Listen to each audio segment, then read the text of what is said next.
চারদিকে বিরাজ করছে নিস্তব্ধতা।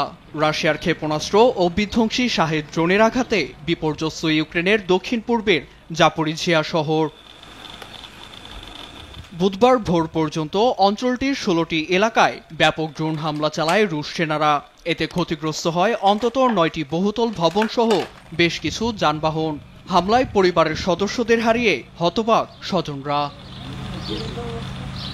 চলমান এ সংঘাত বন্ধের প্রচেষ্টায় বারবার ব্যর্থ হয়েছেন মার্কিন প্রেসিডেন্ট ডোনাল্ড ট্রাম্প। যুদ্ধটিকে বাইডেনের যুদ্ধ আখ্যা দিয়ে সরে দাঁড়ানোর ঘোষণা দেন তিনি।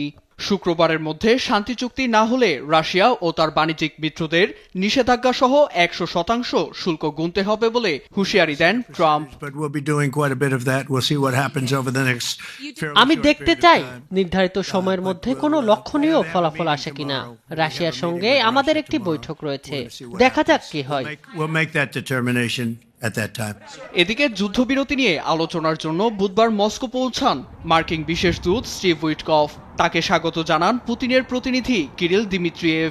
ক্রেমলিনে প্রবেশ করতেই হাসি মুখে করমর্দন করে স্টিভকে স্বাগত জানান রুশ প্রেসিডেন্ট ভ্লাদিমির পুতিন। মার্কিন এই প্রতিনিধির সঙ্গে আলোচনা ফলপ্রসূ হবে বলে আশা জানান ক্রেমলিন মুখপাত্র দিমিত্রি পেসকভ। কূটনৈতিক বিশ্লেষকরা বলছেন, রিয়েল এস্টেট ব্যবসায়ী ও বিলিয়নিয়ার স্টিভ উইটকফের কোনো ধরনের কূটনৈতিক অভিজ্ঞতা নেই। ৩ বছর ধরে চলমান রাশিয়া ইউক্রেন যুদ্ধ বন্ধে তিনি সফল হবেন কিনা তা নিয়ে চলছে নানা বিশ্লেষণ।